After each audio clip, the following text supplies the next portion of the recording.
Hello बच्चों, मैं अर्चित, आपका बायोलॉजी फैकल्टी फ्रॉम अभिज्ञान गुरुकुल। और हम बात कर रहे थे हमारे 11th के बायोलॉजी के चैप्टर नंबर 3 जो कि है प्लांट किंगडम। उसके अंदर हमने बात कर ली थी जनरल इंट्रोडक्शन, फिर उसका जो फर्स्ट बोलते हैं कि डिवीजन है जो है आल्गी, और उसके बाद सेकंड डिवीजन है जो कि ब्रायोफाइटा, उसके बारे में हमने अब तक बात कर ली है। आज हम बात करने वाले हैं हमारे इसी चैप्टर के थर्ड डिवीजन, यानी कि पीछे दिख रहा है टेरिडोफाइटा, उसके बारे में हम बात करने वाले हैं। Now we know about the bryophyta, we know about the algae. इसकी आल्गी की 3 टाइप होती है, क्लोरोफाइसी, फियोफाइसी, रोडोफाइसी, यानी कि हमारी green algae, brown algae, red algae. उनका डिवीजन कौन से बेसिस पे हुआ है, तो कि उसके पास कौन सा पिगमेंट है कलरेशन के लिए, प्लस उसके पास कौन सी एबिलिटी है कि वो कौन से फॉर्म में अपने फूड को स्टोर कर रही है। उसके बेसिस पे हमने algae को 3 अलग अलग क्लास के अंदर क्लासिफाई किया है। उसके बाद हम ब्रायोफाइट्स के बारे में बात करते हैं। तो ब्रायोफाइटा यानी कि amphibians of the plant kingdom, हमें पता है amphibians of the plant kingdom मतलब कि they required they required water for their reproduction। जिनको भी अपने रिप्रोडक्शन के लिए वाटर की रिक्वायरमेंट होती है,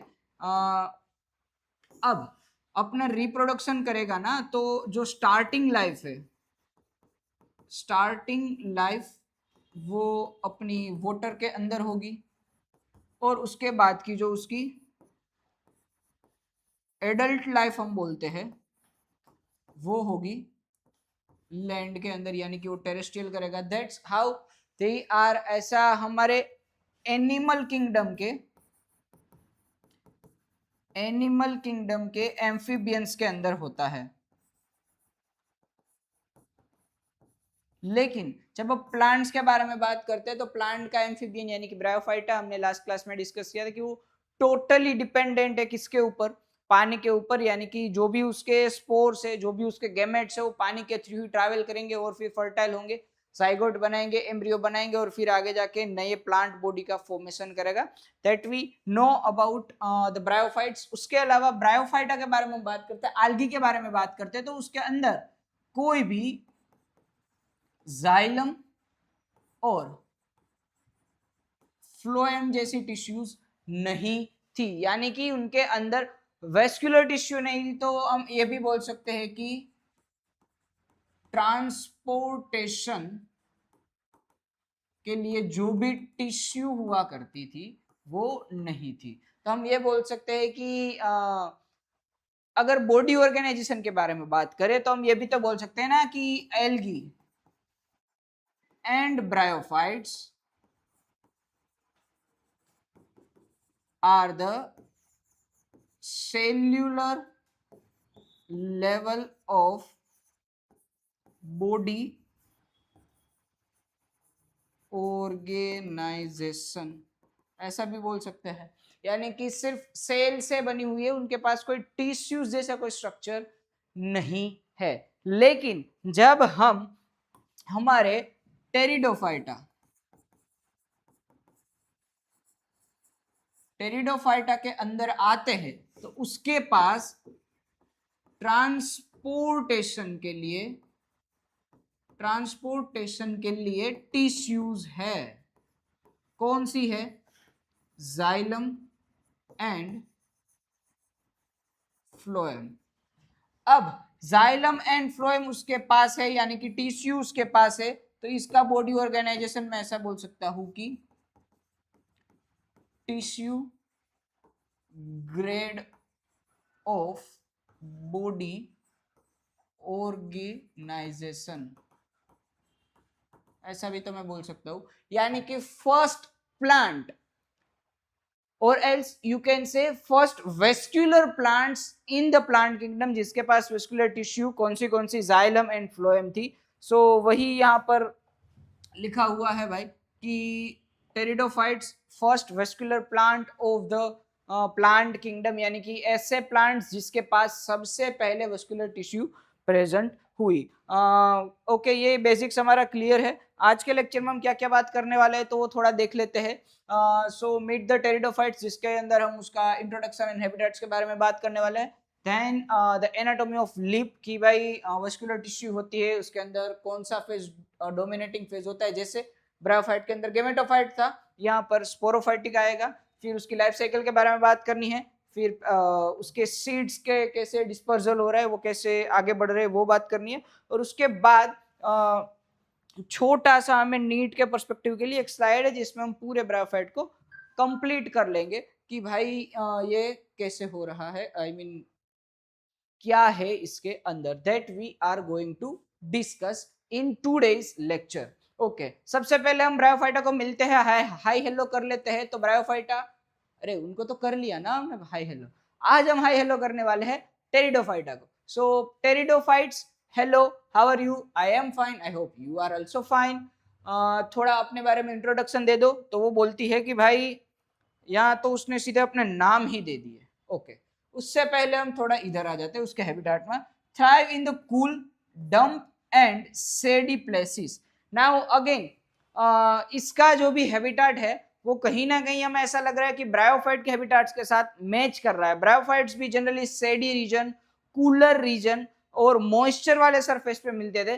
तो यहाँ पर भी वही लिखा है, cool, damp and shady places. Shady place यानी कि जहाँ पर मॉइस्चर उनको मिल जाएगी, वैसे प्लेस के अंदर ये देखने को मिल जाती है। ओके भाई, बात करते हैं उसके कास्टिंग के बारे में कि टेरिडोफाइट्स के कितने एक्टर है, टेरिडोफाइट की स्टोरी के अंदर कितने एक्टर्स है। तो उसमें सबसे पहला है सेलेजोनेला, उसके बाद है इक्विसेटम, फिर है प्टेरिस, फिर है ड्रायोप्टेरिस, फिर है एडियंटम और फिर है सेल्विनेलिया।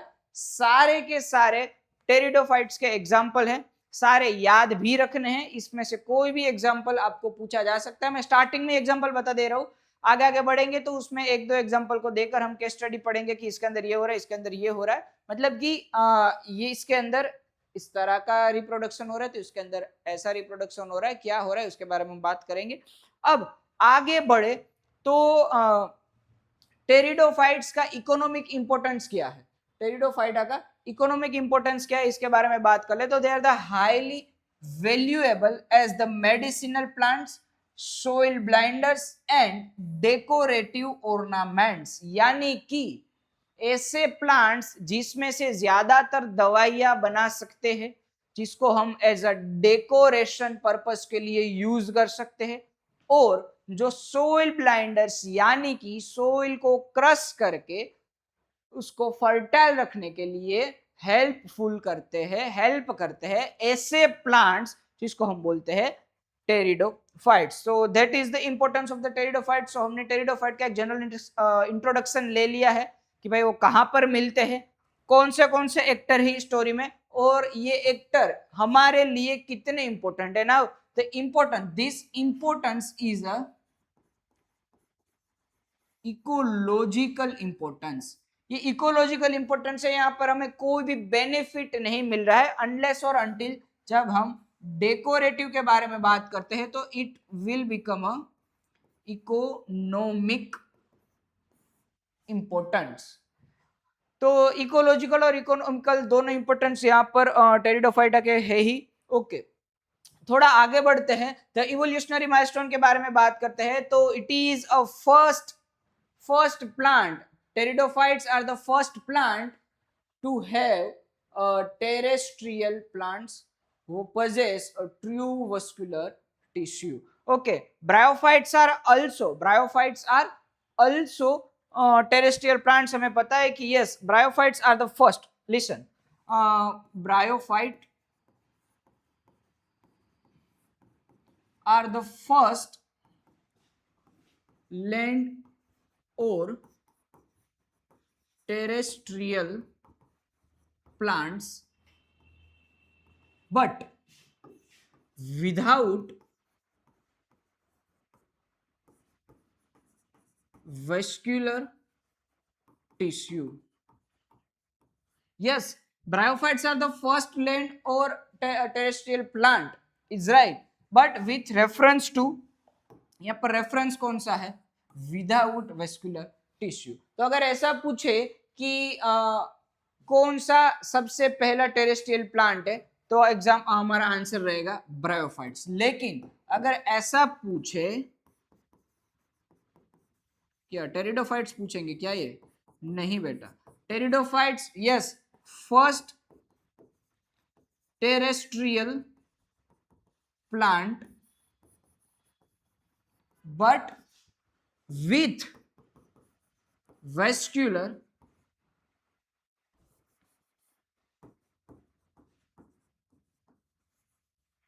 tissue। यानी कि अगर नीट के अंदर ऐसा पूछा जाए बेटा, एग्जाम के अंदर ऐसा पूछा जाए कि कौन सा ऐसा प्लांट है इस लैंड पर जो with vascular tissue completely adapt किया है टेरेस्ट्रियल एनवायरनमेंट में, तो आंसर आएगा हमारा टेरिडोफाइट। बट अगर ऐसा पूछा जाए कि कौन से प्लांट लैंड के अंदर सबसे पहले एडप्ट हुए, यानी कि कौन से प्लांट टेरेस्ट्रियल एनवायरनमेंट में सबसे पहले एडप्ट हुए, तो आएगा ब्रायोफाइट्स। लेकिन ऐसा पूछा जाए कि कौन से वेस्कुलर प्लांट्स टेरेस्ट्रियल एनवायरनमेंट में सबसे पहले अडेप्ट हुए, तो फिर हमारा आंसर होगा टेरिडोफाइट्स। क्योंकि टेरिडोफाइट्स से आगे जाएंगे तो जिम्नोस्पर्म आएगा, और जिम्नोस्पर्म से आगे जाएगा तो एंजियोस्पर्म्स आएगा।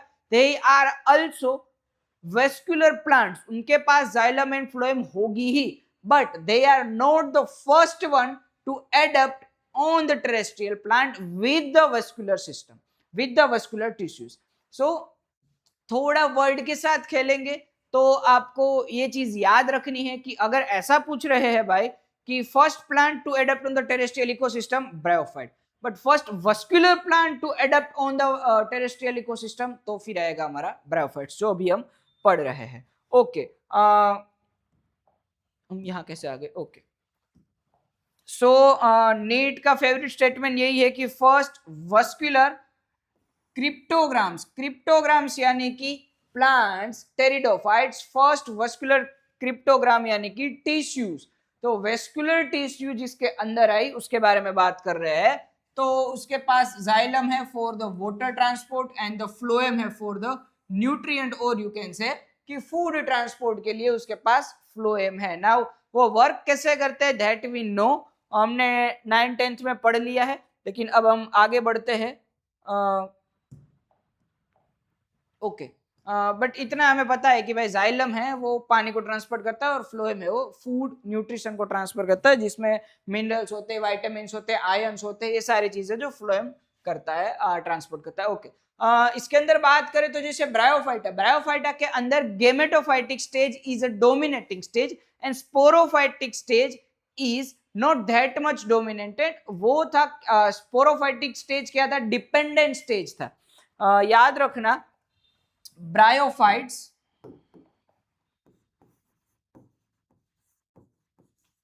ब्रायोफाइट तो उसमें गेमेटोफाइटिक जो फेज था वो डोमिनेट था, और स्पोरोफाइटिक फेज था वो कैसा था? डिपेंडेंट था। लेकिन जब हम बात करते हैं टेरिडोफाइटा के बारे में, टेरिडोफाइटा, तो टेरिडोफाइटा के अंदर जो गेमेटोफाइटिक फेज है वो बन जाएगा डिपेंडेंट, और हमारा जो स्पोरोफाइटिक फेज है वो बन जाएगा डोमिनेटेड। इतना क्लियर है? तो दोनों को हम ऐसे कर देंगे, वो अक्षय कुमार का मीम है ना, स्विच ऐसा वाला, कि इसका जो डोमिनेटिंग था ना वो यहाँ पर डिपेंडेंट बन रहा है, इसका जो डिपेंडेंट था वो यहाँ पर डोमिनेटिंग बन रहा है। तो याद रखना, ब्रायोफाइट्स टेरिडोफाइट्स, टर्मिनोलॉजी यानी कि प्रोनाउंसिएशन उनका सेम सेम सा लग रहा है, ब्रायोफाइट और टेरिडोफाइट्स, बट ब्रायोफाइटा के अंदर गेमेटोफाइटिक स्टेज था वो डोमिनेटिंग था, स्पोरोफाइटिक डिपेंडेंट था, यानी कि स्पोरोफाइटिक फेज गेमेटोफाइटिक के ऊपर डिपेंड करता था। एज वी नो कि एक थैलस बनेगा, एक लंबा रोड जैसा स्ट्रक्चर, उसके ऊपर एक सक बनेगी, उसके अंदर सारे स्पोर्स होंगे, वो गेमेटोफाइट से न्यूट्रिशन लेंगे, फिर मैच्योर होंगे, उसमें मियोसिस होगा, फिर वो स्पोर प्रोड्यूस होंगे और आगे बढ़ के एक नया ब्रायोफाइट प्लांट ग्रो होगा, दैट वी नो। यहां पर गेमेटोफाइटिक यानी कि जो गेमेट्स बन रहे हैं वो डिपेंडेंट है, स्पोरोफाइट से वो डोमिनेटिंग है। कैसे, वही बात करनी है यहां पर। लेकिन उससे पहले उसका प्लांट का स्ट्रक्चर देख लेते हैं एक बार। तो ब्रायोफाइट्स के पास एक और चीज मैं बता देता हूं, हमने ब्रायोफाइटा के अंदर देखी थी। तो ब्रायोफाइटा जिसके पास true root, stem and leaf नहीं थे, तो था क्या उनके पास? उनके पास था root like, stem like and leaf like structures. ये उनके पास प्रेजेंट था ना। उनके पास true root stem leaf present नहीं थे, किसके पास? ब्रायोफाइट के पास। लेकिन जब हम टेरिडोफाइट्स के बारे में बात करते हैं तो टेरिडोफाइट्स के पास ट्रू लीव्स है, ट्रू स्टेम भी है एंड ट्रू रूट्स भी है। क्लियर है इतना? Bryophytes root like, stem like और लीफ लाइक स्ट्रक्चर प्रेजेंट था। टेरिडोफाइट के अंदर ट्रू रूट, ट्रू स्टेम और ट्रू लीफ प्रेजेंट है। Unlike the bryophytes, the main plant body is a sporophytic यानी कि 2n। अब कौन सा फेज डिपेंडेंट है, कौन सा फेज इंडिपेंडेंट यानी कि डोमिनेटिंग है और कौन सा डिपेंडेंट है, वो कैसे पता चलेगा? तो देखो, ब्रायोफाइटा था ना, जो भी ब्रायोफाइटा, उसका जो मेन प्लांट बॉडी था, मेन प्लांट बॉडी वो एन था यानी कि हैप्लोइड था। लेकिन जब हम टेरिडोफाइटा के बारे में बात करें तो उसका जो मेन प्लांट बॉडी है, मेन प्लांट बॉडी वो 2n है यानी कि डिप्लॉयड है। तो उसके बेसिस पे हम बोलते हैं कि कौन सा फेज उसके अंदर डोमिनेटिंग है और कौन सा फेज उसके अंदर डिपेंडेंट है।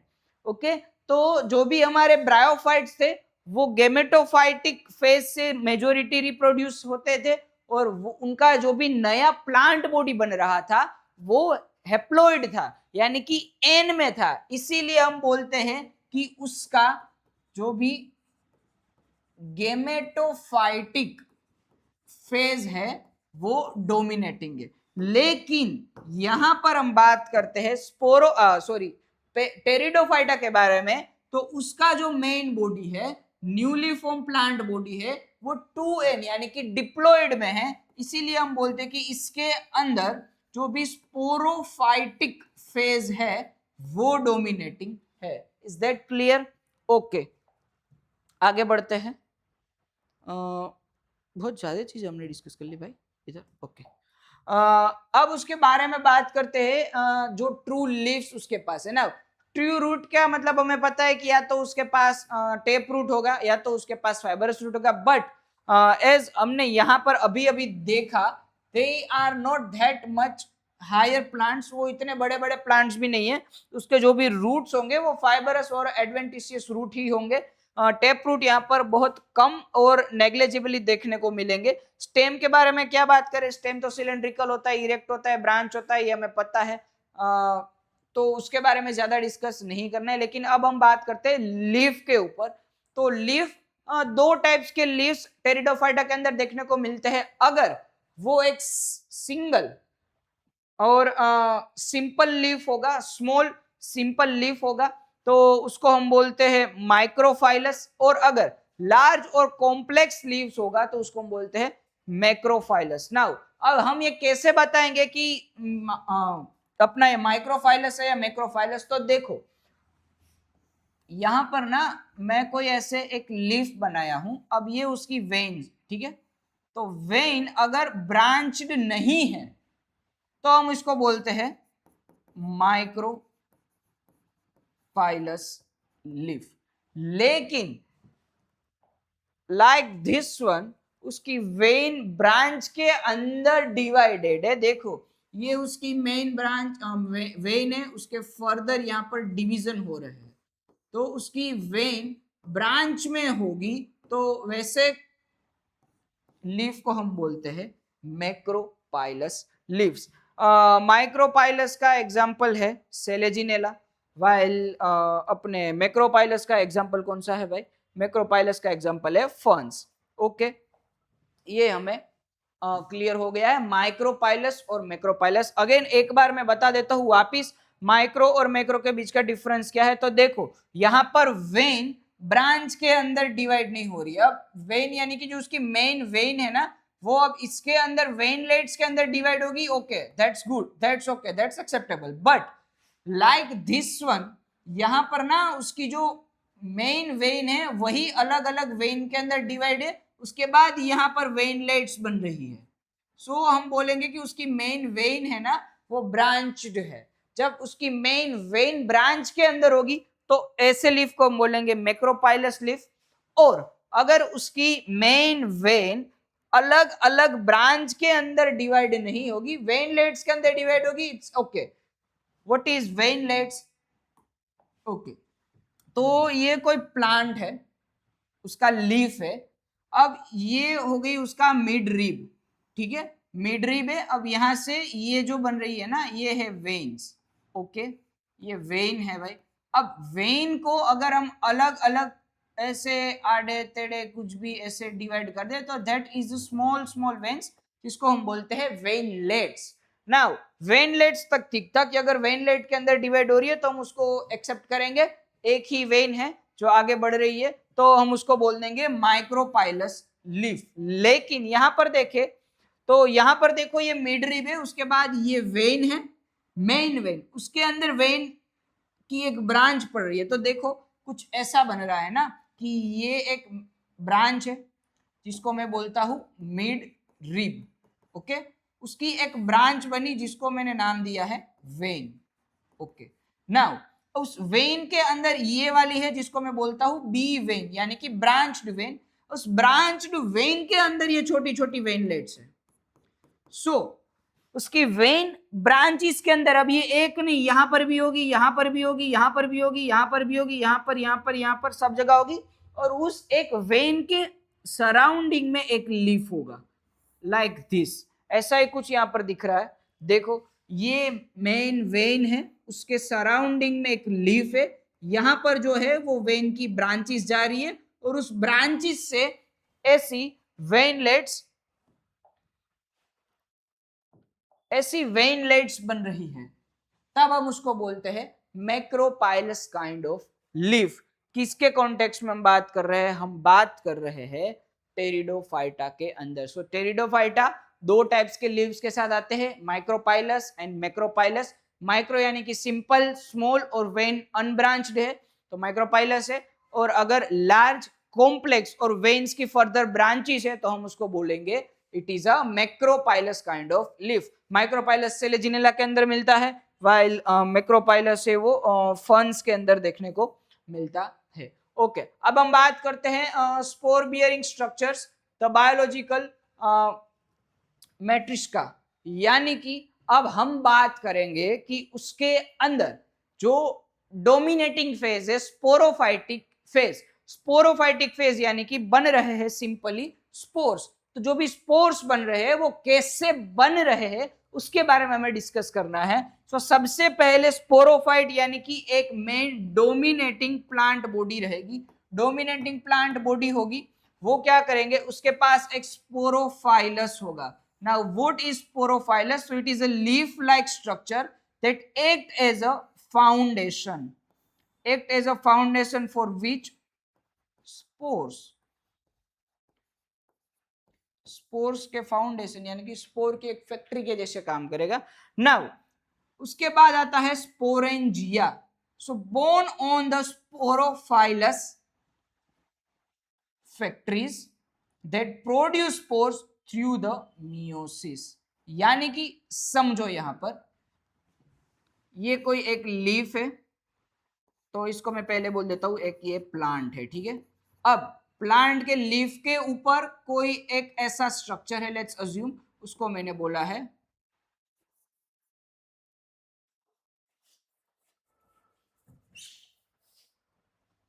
कोई एक ऐसा स्ट्रक्चर है जिसको मैंने बोला है, यहां पर क्या बोला है हमने, देख लेते हैं, स्पोरोफाइलस।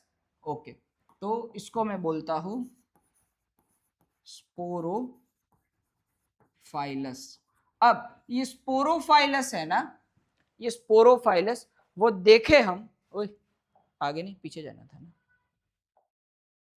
स्पोरोफाइलस के ऊपर स्पोरेंजिया का डेवलपमेंट होता है। तो ये तो मेरा स्पोरोफाइलस है ही, उसके ऊपर ये जो बना है वो बना है स्पोरेंजिया,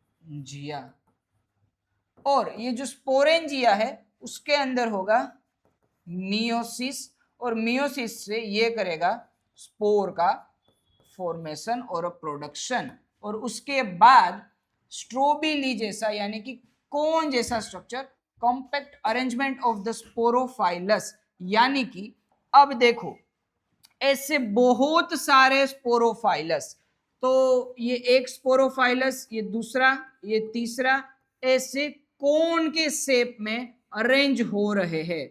ओके, तो ऐसे मल्टीपल स्पोरोफाइलस कोन के शेप में अरेंज हो रहे हैं, तो उस स्ट्रक्चर को हम क्या बोलेंगे, क्या बोलेंगे भाई बताओ जल्दी। तो ये कोन जैसा स्ट्रक्चर बना है ना, तो उसको हम बोलते हैं स्ट्रोबेली यानी कि कोनस, CONUS, और else you can say is strobili. Clear है इतना? देखो एक प्लांट है, प्लांट के ऊपर लीफ है, लीफ के ऊपर एक स्पोरोफाइलस है, स्पोरोफाइलस यानी कि एक जगह जहां पर स्पोर प्रोड्यूस हो रहे हैं। अब स्पोरोफाइलस है ना, उसके अंदर होगा ये स्पोरेंजिया जो स्पोर को प्रोड्यूस कर रहा है।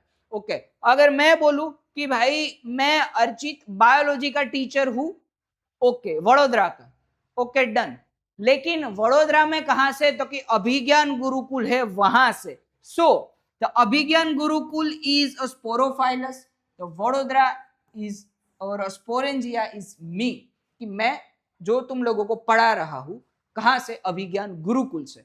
तो अभिज्ञान गुरुकुल के अंदर मैं हूं, तो sporophylls is a Abhigyan Gurukul, while the sporangia is your Archit sir जो आपको बायोलॉजी पढ़ा रहे हैं। क्लियर है इतना? ओके, और अब बहुत सारे स्पोरोफाइलस एक साथ मिलेंगे तो एक कोन जैसा स्ट्रक्चर बनाएंगे, उस कोन जैसे स्ट्रक्चर को हम बोलते हैं स्ट्रोबिली।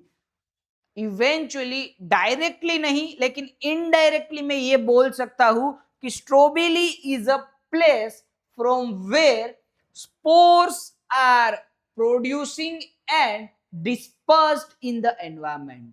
ऐसा बोल सकता हूं ना कि स्ट्रोबिली है, वहां पर स्पोर का फॉर्मेशन हो रहा है और वहीं से ये स्पोर्स आगे एनवायरमेंट के अंदर डिस्पर्स हो रहे हैं। नाउ एक्चुअली स्पोर बन कहां पर रहे हैं, स्पोरेंजिया के अंदर। अब स्पोरेंजिया कहां पर है, स्पोरोफाइलस के अंदर। स्पोरोफाइलस कहां है, प्लांट के लीफ की टॉप पर। तो यहां पर होगा ये हमारा स्पोरोफाइलस, स्पोरोफाइलस के अंदर होगा हमारा स्पोरेंजिया। अब स्पोरेंजिया जो मियोसिस करके स्पोर्स बना रहा है, ओके, तो वो स्पोर्स एनवायरमेंट के अंदर डिस्पर्स हो रहे, स्प्रेड आउट हो रहे। ओके, तो ये स्ट्रोबेली क्या है सर, स्ट्रोबेली ये है कि जब एक साथ बहुत सारे स्पोरोफाइलस एक दूसरे के साथ कोनिकल शेप में अरेंज होते हैं और एक कोन जैसा स्ट्रक्चर बनाते हैं, उस कोन जैसे स्ट्रक्चर को हम बोलते हैं strobili. That is what written over here कि भाई डोमिनेटिंग जो भी प्लांट है यानी कि प्लांट बॉडी है उसके ऊपर लीफ लाइक स्ट्रक्चर होगा जिसको हम बोलते हैं स्पोरोफाइलस। उस स्पोरोफाइलस के अंदर या तो उसकी हाँ वही बोलते हैं, स्पोरोफाइलस के अंदर स्पोरेंजिया का फॉर्मेशन होगा, स्पोरेंजिया मियोसिस के थ्रू स्पोर्स बनाएगा। और अब the compact arrangement of the sporophylls यानी कि बहुत सारे स्पोरोफाइलस एक साथ एक कोनिकल शेप में आएंगे, कोन जैसा स्ट्रक्चर बनाएंगे, तो हम उसको बोलते हैं strobili. Example are the Selaginella, Equisetum, all सबके अंदर यही हो रहा है, टेरिडोफाइट्स के अंदर, दैट वी नो। ओके, अब आगे बढ़ते हैं।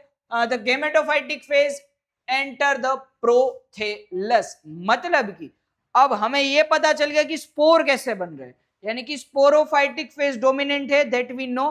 कैसे डोमिनेंट कर रहा है ये भी हमने देख लिया कि प्लांट है, स्पोरोफाइलस है, जहां उसके अंदर स्पोरेंजिया है जो स्पोर बना रहा है, और बहुत सारे स्पोरोफाइलस मिलकर एक स्ट्रोबेली बना है जो आगे फर्दर स्पोर को प्रोड्यूस कर रहा है, मियोसिस के थ्रू उसको स्प्रेड कर रहा है आगे आगे एनवायरमेंट में, और वहां से एक नई प्लांट बॉडी ग्रो कर रही है, दैट वी नो। अब गेमेटोफाइटिक फेज में आते हैं कि गेमेटोफाइटिक फेज के अंदर होगा क्या। तो spore germinate into the prothallus, contains a antheridia which is a male and archegonia which is a female। मतलब कि स्पोर जो मियोसिस से बने हैं वो अब जर्मिनेट होंगे और एनवायरमेंट के अंदर डिस्पर्स होंगे, स्प्रेड आउट होंगे। अब जैसे ही वो एनवायरमेंट के अंदर स्प्रेड होते हैं वो ग्रो होंगे और एक प्रोथेलस जैसा स्ट्रक्चर बनाएंगे। वो प्रोथेलस के पास मेल और फीमेल सेक्स ऑर्गन यानी कि एंथ्रीडिया एंड आर्चिगोनियम होगा। Is that clear? ओके, अब ये जो प्रोथेलस है ना वो फोटोसिंथेसिस कर सकता है। भाई किया, फोटोसिंथेसिस कर सकता है। थैलोइडल स्ट्रक्चर होता है, थैलोइडल स्ट्रक्चर यानी कि हमें पता है ब्रायोफाइट्स जो नीचे वाला स्ट्रक्चर था जो फोटोसिंथेसिस कर रहा था जिसको हमने थैलोइडल स्ट्रक्चर बोला था, जस्ट लाइक दिस। साइज में बहुत छोटा होता है, मल्टी सेल्यूलर होता है और फ्री लिविंग होता है, अपने आप से जीने वाला, खुद से अपना खाना बनाने वाला, एकदम साइज में छोटा होता है और मजे करता है, अपने आप में चिल करता है, जिसके पास दोनों ही सेक्स ऑर्गन होते हैं मेल एंड फीमेल। वहां से वो मेल गैमेट्स और फीमेल गैमेट्स बनाएगा। मेल और फीमेल गैमेट्स बनाने के बाद वो क्या करेगा, ये करेगा, उसने रिलीज किया। सो एंथ्रोजोइड्स कहां से प्रोड्यूस हो रहे हैं? एंथ्रीडिया से प्रोड्यूस हो रहे हैं एंथ्रोजोइड्स। तो एंथ्रोजोइड्स जो एंथ्रीडिया से प्रोड्यूस हुए हैं वो पानी में गए, पानी में तैरते तैरते किसके पास पहुंच गए? आर्चिगोनियम के पास पहुंच गए। अब कैसे पहुंचे हमने बहुत अच्छे से लास्ट क्लास के अंदर डिस्कस कर लिया है। सो आर्चिगोनियम के पास पहुंचे, अब वहां पर क्या होगा, आर्चिगोनियम को वो फ्यूज करेगा और जाइगोट बना देगा। जाइगोट बनाने के बाद the zygote develops into the newly sporophyte. Alternation हो रहा है, मतलब कि सर आप क्या कहना चाहते हो समझ में नहीं आ रहा है। तो देखो, सबसे पहले plant sporophytic mode of reproduction करता है। स्पोरोफाइटिक मोड ऑफ रिप्रोडक्शन से उसने बनाए स्पोर। अब ये स्पोर्स आगे जाके बनाएगा एक गेमेटोफाइट जिसके पास male and female sex organ है। वो male and female sex organ से क्या करेगा? गैमेट्स बनाएगा। गैमेट्स आगे जाकर फर्टाइल होंगे, फ्यूज होंगे। तो चलो मैंने यहां पर लिख दिया है फर्टिलाइजेशन। उस फर्टिलाइजेशन के बाद क्या होगा? अगेन एक नया स्पोरोफाइट ग्रो होगा। अगेन वो स्पोरोफाइट, हमें पता है स्पोरोफाइलस, स्पोरेंजिया और स्ट्रोबिली के अंदर डिवाइड नहीं होगा, वो ग्रो होगा, स्पोर बनाएगा, जर्मिनेट होगा, रिलीज करेगा, गेमेटोफाइट बनेगा, गेमेट बनेगा, फर्टिलाइजर होगा, ये चलता रहेगा। सो यानी कि अल्टरनेशन ऑफ जनरेशन वाला सीक्वेंस है कि एक बार स्पोरोफाइटिक मोड ऑफ रिप्रोडक्शन से नई जनरेशन आई है, तो जो नई जनरेशन आई है वो स्पोरोफाइटिक से नहीं, गेमेटोफाइटिक मोड ऑफ न्यूट्रिशन से नई वाली जनरेशन को लेकर आएगी और वो वाली अगेन करेगी स्पोरोफाइटिक। तो सिंपली एक बार स्पोर प्रोड्यूस करके रिप्रोडक्शन कर रहे हैं, तो दूसरी बार गेमेटोफाइट यानी कि गेमेट प्रोड्यूस करके रिप्रोडक्शन कर रहे हैं, तो अगेन स्पोर्स, गेमेट्स। अब यहां पर सिंपली याद क्या रखना है पता है? जितने भी इंडिविजुअल स्पोरोफाइटिक मेथड से रिप्रोड्यूस किए हैं, और लेट्स अज्यूम कि स्पोरोफाइटिक, अज्यूम नहीं करना है, लेट्स से कि स्पोरोफाइटिक मोड ऑफ रिप्रोडक्शन से प्रोड्यूस हुए हैं, तो उसको मैं बोलूंगा गेमेटोफाइट, जो गेमेटोफाइटिक मेथड से रिप्रोडक्शन करेंगे। और जितने भी गेमेटोफाइटिक वे से रिप्रोडक्शन करेंगे उसको मैं बोलूंगा स्पोरोफाइट। समझ में आ रहा है मैं क्या बोल रहा हूं? कि जितने भी स्पोरोफाइटिक रिप्रोडक्शन कर रहे हैं ना वो गेमेटोफाइट बनाएंगे, जितने भी गेमेटोफाइटिक रिप्रोडक्शन कर रहे हैं वो स्पोरोफाइट बनाएंगे। तो इवेंचुअली यही वाला जो अक्षय कुमार सर का मीम है ना, ये वाला कि स्विच कर लो, स्वाइप कर लो, वही वाला है कि स्पोरोफाइटिक यहां पर आ गया, गेमेटोफाइटिक यहां पर आ गया। तो गेमेटोफाइट्स जो है वो गेमेटोफाइटिक रिप्रोडक्शन करेगा, स्पोरोफाइट बना देंगे। स्पोरोफाइट जो नया बना है वो स्पोरोफाइटिक रिप्रोडक्शन करेगा और गेमेटोफाइट बनेगा, यानी कि अल्टरनेशन ऑफ जनरेशन। अल्टरनेशन यानी कि एक को छोड़ के एक। तो सबसे पहला स्पोरोफाइटिक था, उसके बाद वाले ने गेमेटोफाइटिक किया, उसके बाद वाले ने अगेन स्पोरोफाइटिक किया। तो मैं ऐसा लिखता हूं ना, S G S G S G, sporophytic gametophytic, sporophytic gametophytic.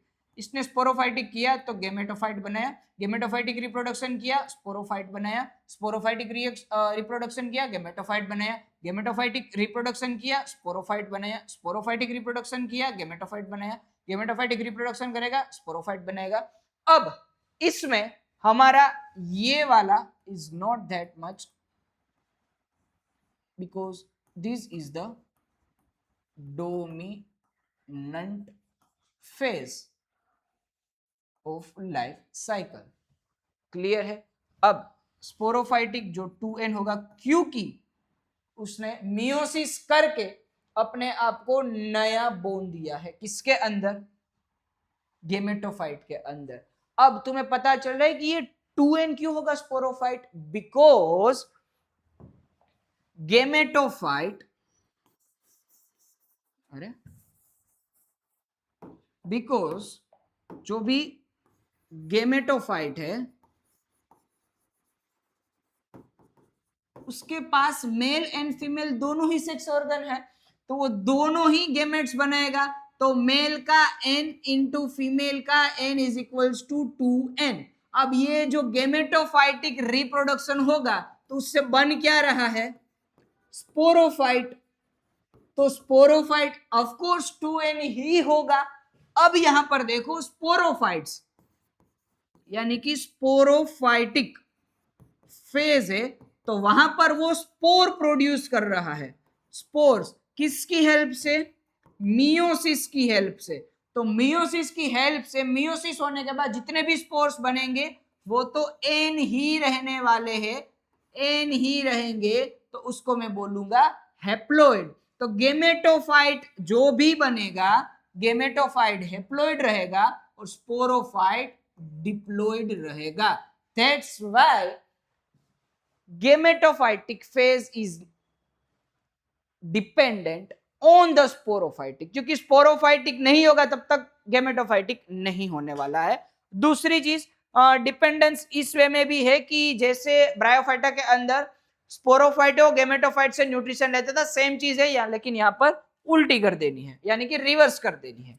Okay, उसके बाद हम बात करते हैं the great divide, homospory versus heterospory, यानी कि अब जो स्पोर्स प्रोड्यूस कर रहा है स्पोरोफाइटिक फेज के अंदर, वो स्पोर्स कैसे होंगे उसके बारे में बात है। तो या तो वो होमोस्पोरस होंगे या तो वो हेटेरोस्पोरस होंगे। होमोस्पोरस यानी कि produce only one kind of spore, और हेटेरोस्पोरस यानी कि टू काइंड ऑफ स्पोर्स। तो होमोस्पोरस यानी कि हम ऐसा बोल सकते हैं कि दोनों ही स्पोर्स सेम है, ऐसा नहीं। तो जितने भी स्पोर्स है वो एक ही टाइप के बन रहे, कोई छोटा कोई बड़ा, इसके अंदर कोई स्ट्रक्चरल डिफरेंस नहीं है, इंटरनल डिफरेंस कुछ भी नहीं है। लेकिन जब हम हेटेरोट्रॉपी के बारे में बात करते हैं ना, तो वो स्पोर्स मेल एंड फीमेल के अंदर होते हैं। माइक्रोस्पोर्स यानी कि छोटे वाले मेल, मेगास्पोर्स बड़े वाले फीमेल। अब स्पोरोफाइटिक फेज के अंदर ही आता है, यानी कि स्पोरोफाइटिक काइंड ऑफ रिप्रोडक्शन है। यहाँ पर मेल फीमेल है, इसका मतलब ये नहीं है कि it is a gametophytic. Okay okay. Homosporous के एग्जांपल है टेरिस और ड्रायोप्टेरिस, वाइल हिट्रोस्पोरस के एग्जांपल है सेलेजिनेला एंड सेल्विनिया। अब अगर तुम्हें नीट के अंदर ऐसा क्वेश्चन पूछा जाए एग्जांपल ऑफ हिट्रोस्पोरस टेरिडोफाइट्स, तो आंसर रहेगा हमारा Selaginella and Salvinia. Okay, clear है इतना? ओके, अब आगे बढ़ते हैं।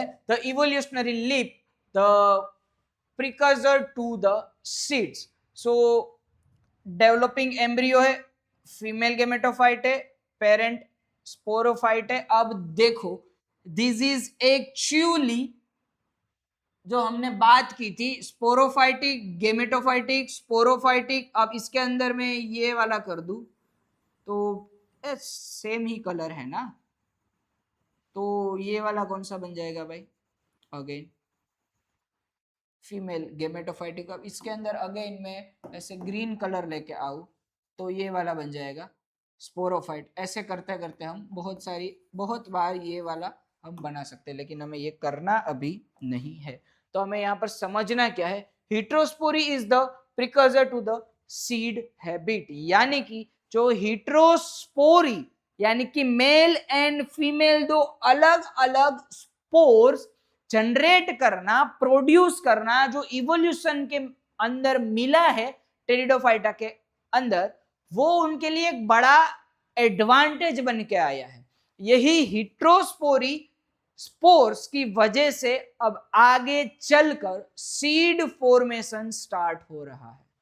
Okay, retention of female gametophyte is retained on the parent sporophyte, यानी कि जो गेमेटोफाइट था उसके अंदर एक एंथ्रीडियम और एक आर्चिगोनियम था। अब आर्चिगोनियम यानी कि जो फीमेल गेमेटोफाइट है वो स्पोरोफाइट के अंदर रिटेन हो रहा है, यानी कि उसको अपनी साइड, अपनी टीम में ले रहा है। ओके, हाँ समझ में आ गया। अब क्या होगा कि development of the embryo develop securely with in the female gametophyte, यानी कि अब यहां पर ये समझना क्या है ना, ये देखो वहां पर क्या था कि भाई एक स्पोरोफाइटिक है, उसने गेमेटोफाइटिक किया, वो अगेन स्पोरोफाइट के अंदर बन गया, वो अगेन गेमेटोफाइट बना, अगेन स्पोरोफाइट बना, ऐसे चलता रहेगा। तो ये है होमोस्पोरस। लेकिन अगर हिट्रोस्पोरस के बारे में बात करें तो क्या होगा, स्पोरोफाइटिक है, वहां से गेमेटोफाइटिक बना ना, तो गेमेटोफाइटिक में अंदर मेल एंड फीमेल गेमेटोफाइट्स दो आते हैं। अब इसमें मेल वाला निकल जाएगा लेकिन फीमेल वाला बचेगा। फीमेल वाला जो बचेगा ना वो आगे जाके जो स्पोरोफाइट बन रहे हैं ना उसके अंदर इंक्लूड हो जाएगा।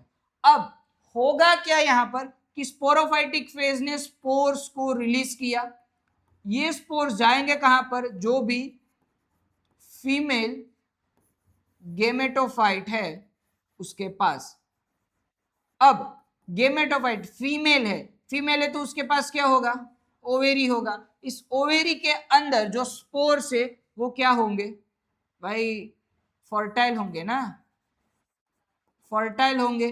फर्टाइल होने के बाद वो क्या बनाएंगे, एम्ब्रियो का फॉर्मेशन कर देंगे, और ये एम्ब्रियो आगे जाके सीड बनाने के लिए काम लगेगा। This evolutionary shift is the beginning of the seed habitat. Her bar sporophytic gametophytic homosporous के अंदर है, हिट्रोस्पोरस के अंदर जो फीमेल गेमेटोफाइट है उसको हम रिटेन कर लेंगे। रिटेन करने के बाद जो भी स्पोर्स रिलीज हो रहे हैं वो ये फीमेल गेमेटोफाइट के अंदर चला जाएगा, वहां जाकर फर्टिलाइजेशन करेगा, एम्ब्रियो बनाएगा, और वो एम्ब्रियो आगे जाकर सीड फॉर्मेशन के लिए काम लगेगा। Is that clear? ओके, उसके बाद हम बात करते हैं अब हमारा सबसे इंपॉर्टेंट वाला classification of pteridophytes. So classification of pteridophytes के बारे में बात करें तो टेरिडोफाइट्स प्लांट्स को हम चार अलग अलग क्लास के अंदर डिवाइड कर सकते हैं। उसमें पहला है लिपोप्सिडा, यहाँ पर पी और एस आई तीनों साइलेंट है। लिपोप्सिडा, यहाँ पर है लाइकोप्सीडा, उसके बाद है यहाँ पर है स्फिनोप्सीडा और फिर है टेरिडोप्सीडा। याद रखना इट इज नॉट, ये क्या बोलते हैं, पिसिलोप्सीडा नहीं है, या तो सिलोप्सीडा या है लिपोप्सीडा। ये PSI साइलेंट रख लो, लिपोप्सीडा, और you can say is psilopsida. Okay, मैं इसको लिपोप्सीडा बोलता हूँ, you can say psilopsida, is it right? Okay, यहाँ पर P अकेला साइलेंट है, it is psilopsida, then lycopsida, then sphenopsida and then pteropsida. Okay, मैं थोड़ा इरेज कर देता हूं तुम्हें, ये 4 नाम लिख लो एज आपकी NCERT में अभी ये है नहीं, ये वाला कंसेप्ट। 4 नाम लिख लो, उसके बाद हम आगे बढ़ते हैं। मैं आपको 2 मिनट का तो नहीं लेकिन 1 मिनट का टाइम देता हूं, आप जल्दी से ये 4 नाम लिख लीजिए, ठीक है?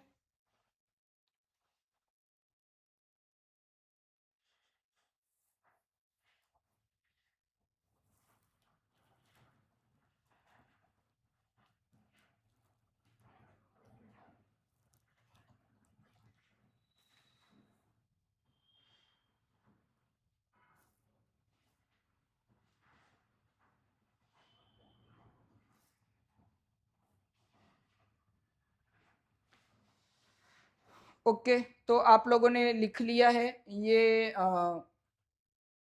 4 क्लास के बारे में नाम। ओके, सो उसके बारे में बात करते हैं अब 1 बाय 1 कि क्या है ये पिलोप्सिडा, सॉरी सिलोप्सिडा, उसके बाद क्या है लाइकोप्सिडा, कौन सा है स्फिनोप्सिडा और कौन सा है टेरिडोप्सिडा। उसके एग्जांपल याद रख लेना, एग्जांपल उसके जैसे ही है, जैसे कि सिलोप्सिडा का एग्जांपल है सिलोटम, लाइकोप्सिडा का है लाइकोपोडियम और सेलेजिनेला, फिर है स्फिनोप्सिडा के अंदर इक्विसेटम और टेरिडोप्सिडा के अंदर है ड्रायोप्टेरिस, एडियंटम और टेरिस। उसके बारे में बात करनी है, उसके एग्जांपल्स लिख लेना। ओके, अब हम बात करते हैं सबसे पहले सिलोप्सिडा के बारे में। ओके,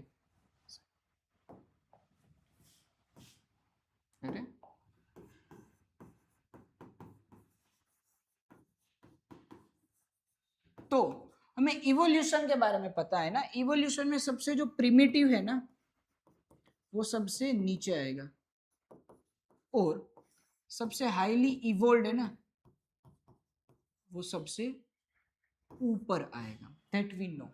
अब ये जो सिलोप्सिडा है ना, सिलोप्सिडा सबसे प्रिमिटिव टेरिडोफाइट है, यानी कि सबसे बेसिक वाला, सबसे बेसिक काइंड ऑफ अपना ये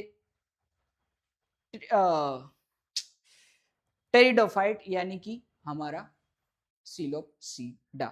okay, the plant body is rootless और सम काइंड ऑफ, और छोटे मोटे रूट्स उसके पास प्रेजेंट हो सकते हैं।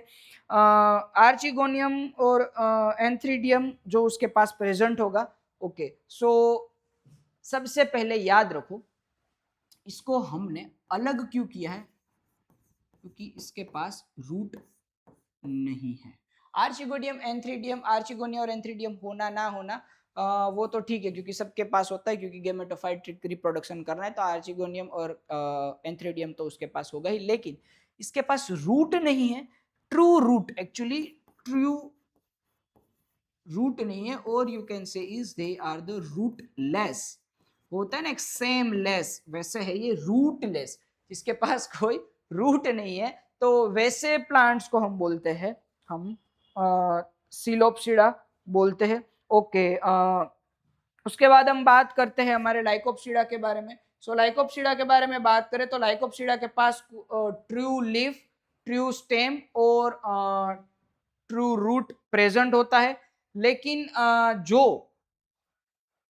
लीफ है वो कंप्लीटली कौन से वाले होंगे, 2 टाइप हमने बात की थी ना, माइक्रोपाइलस और मैक्रोपाइलस लीफ।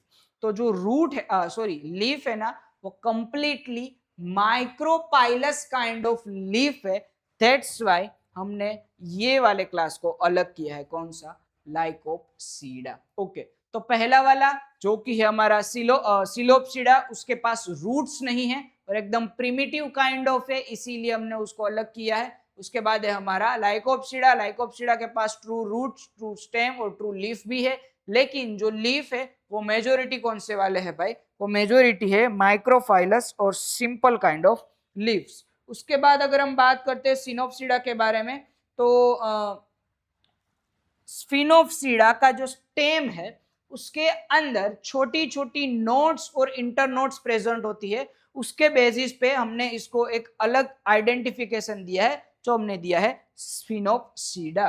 और उसके बाद अगर हम टेरिडोप्सीडा के बारे में बात करते हैं, तो टेरिडोप्सीडा जिसके पास बहुत ज्यादा डाइवर्सिटी है, बहुत ज्यादा ऑर्गेनिज्म इसके अंदर आए हैं, यानी कि बहुत ही ज्यादा कॉम्प्लेक्स काइंड ऑफ क्लास है, और कॉम्प्लेक्स लीफ वाला ये एक लोता क्लास है। दैट्स वाई हमने इसको नाम पर ही दे दिया है क्लास टेरिडोप्सीडा। ओके, तो अगर मुझे लिखना है तो मैं क्या लिखूंगा? सबसे पहले है हमारा, ओके मैं 1 बाय 1 लिखता हूं, ठीक है। तो सबसे पहले है हमारा सिलोप्सीडा। तो सिलोप्सीडा को कौन से बेसिस पे? तो सबसे पहले की तो वो एकदम प्रिमिटिव काइंड ऑफ टेरिडोफाइट्स है, और दूसरा उनके पास जो रूट है वो नहीं है। दैट्स वाई हमने एक क्लास अलग किया। उसके बाद हमारा दूसरा क्लास है लाइकोप्सीडा।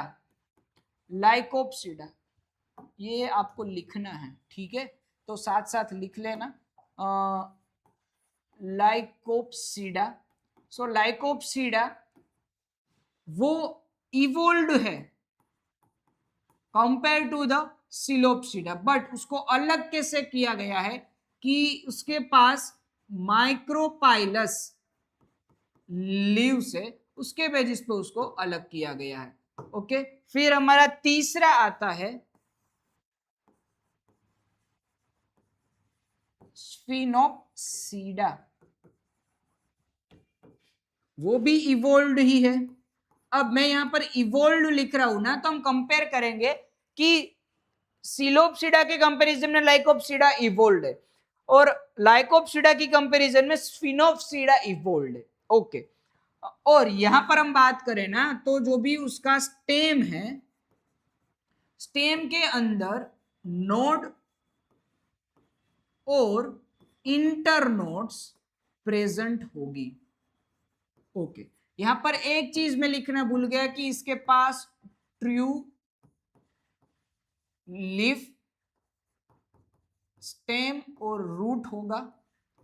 इसके पास भी ट्रू लीफ, स्टेम और रूट होगा। ओके, और उसके बाद हमारा फोर्थ क्लास है टेरोप्सीडा। टेरोप्सीडा यानी कि diverse, most diverse class of the pteridophyta, जिसके अंदर कॉम्प्लेक्स लीफ है। कॉम्प्लेक्स लीफ यानी कि मैक्रोफाइलस लीव्स है, और इसको हमने लीफ के बेसिस पे अलग किया है। सेम वे इसको भी हम उसी के बेसिस पे कर रहे हैं। तो इसके पास पहले तो क्या लिख दिया मैंने,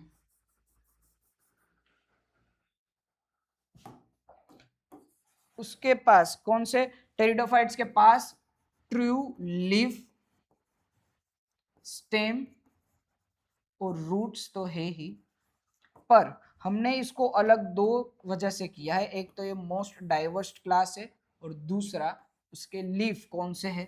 मैक्रोपाइलस। इसके पास कौन से थे? माइक्रोपाइलस। तो उनके बेसिस पर हमने हमारे टेरिडोफाइट्स को 4 अलग अलग क्लास के अंदर डिवाइड करके रखा है। पहला कौन सा है हमारा? लिपोप्सीडा। लिपोप्सीडा उसका एग्जाम्पल है, सॉरी सिलोप्सीडा। सिलोप्सिडा का एग्जाम्पल है सिलोटम, जिसको हमने अलग किया है, उसके पास रूट्स नहीं है। तो मैं यहाँ पर ही लिख देता हूँ तुम लोगों को, ठीक है, अगेन कि on the basis of root, ठीक है, रूट नहीं है।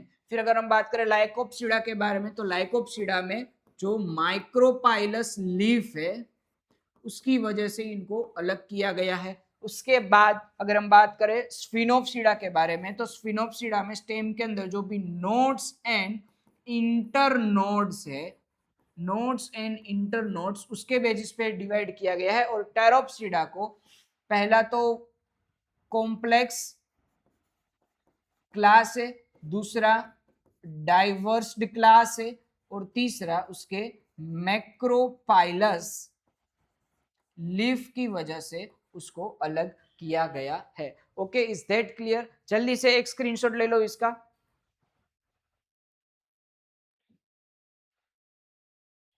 ओके, हो गया, स्क्रीनशॉट ले लिया है। Okay, done. लास्ट स्लाइड जिसके अंदर हम बात करेंगे, लास्ट तो नहीं लेकिन last class, sorry last slide जिसके अंदर हम बात कर रहे हैं ब्रायोफाइट्स वर्सेस टेरिडोफाइटा का एक छोटा सा कंपैरिजन। अगर आपको डिफरेंस पूछ रहे हैं तो आप डिफरेंस बता देना। आप लिख सकते हो डिफरेंस क्या होता है, कि जो डोमिनेटिंग फेज होता है वो गेमेटोफाइटिक फेज होता है ब्रायोफाइट्स के अंदर, बट टेरिडोफाइट्स के अंदर स्पोरोफाइटिक वो डोमिनेटिंग होता है। वस्कुलर टिश्यू के बारे में बात करें तो ब्रायोफाइट्स के अंदर वस्कुलर टिश्यू नहीं होती है, लेकिन टेरिडोफाइट्स के अंदर वस्कुलर टिश्यू प्रेजेंट होती है। वस्कुलर टिश्यू यानी कि हम जाइलम एंड फ्लोएम के बारे में बात करें, रूट स्टेम और लीफ के बारे में बात करें तो टेरिडोफाइट्स के अंदर कंप्लीटली एब्सेंट होता है, लेकिन सॉरी ब्रायोफाइट के अंदर कंप्लीटली एब्सेंट होता है, टेरिडोफाइट के अंदर प्रेजेंट होता है। हम स्पोरोफाइटिक स्टेटस के बारे में बात करते हैं तो स्पोरोफाइटिक स्टेटस ब्रायोफाइट के अंदर डिपेंडेंट होता है, टेरिडोफाइट के अंदर इंडिपेंडेंट होता। इंडिपेंडेंट होना यानी कि डोमिनेटिंग होना। फर्स्ट लैंड प्लांट्स के बारे में बात करें तो yes, bryophytes are the first land plants, but अगर फर्स्ट वस्कुलर लैंड प्लांट्स के बारे में बात करें तो pteridophytes are the first vascular land plants. और गेमेटोफाइटिक डोमिनेशंस के बारे में बात करें तो यस, ब्रायोफाइट के अंदर वो डोमिनेटिंग होता है, टेरिडोफाइट के अंदर वही डोमिनेंस थोड़ा सा रिड्यूस हो जाता है। ओके, जल्दी से अगेन एक बार इसका भी स्क्रीनशॉट ले लो। मैं इस सब सारे सर्कल सब कुछ मिटा देता हूँ। जल्दी से एक स्क्रीनशॉट ले लो इसका, और फिर हम आगे बढ़ते हैं। आगे क्या ही बढ़ेंगे, हमारा लेक्चर हम यहीं पर खत्म कर रहे हैं। ओके, जल्दी से एक screenshot. Okay, done. So that's all. आप इसका भी एक स्क्रीनशॉट ले लेना जो नीट के लिए वन लाइनर है, कि कौन सा क्या है कौन सा क्या है। जल्दी से एक इसका स्क्रीनशॉट ले लो। Okay, done. Okay, so that's all about the pteridophyte. हमने हमारा जो third division of the plant kingdom है वो खत्म कर लिया है। इसके अंदर हमने बात की है टेरिडोफाइट का हैबिटेट कौन सा होता है, कहाँ पर वो मिल जाते हैं, उसके एग्जांपल्स के बारे में बात की है, कौन सा फेज डोमिनेटिंग होता है, कौन सा डिपेंडेंट होता है, इंडिपेंडेंट होता है। उसके बाद उसके 4 क्लास के बारे में बात की, कौन से बेसिस पे उस 4 क्लास को अलग अलग किया गया है, रिप्रोडक्शन कैसे कर रहे हैं, और सीड फॉर्मेशन के लिए कैसे रिस्पॉन्सिबल बने, जो हिट्रोस्पोरस स्पोर्स बने, वहां से सीड फॉर्मेशन का एक नया इवोल्यूशन आया। That's all. In the very next class, we will discuss the fourth division of the plant kingdom, which is a gymnosperm. Again, very much important. That's all for today's lecture. Now we will meet in the next class. But before that, हम ये series आगे continue कर रहे हैं। तो अगर आपको ये लेक्चर इंफॉर्मेटिव लग रहा है, आपको मजा आ रहा है, तो आप अपने दोस्तों के साथ लेक्चर को शेयर करें ताकि वो भी नीट की प्रिपरेशन अच्छे से कर सके। Thank you very much, that's all.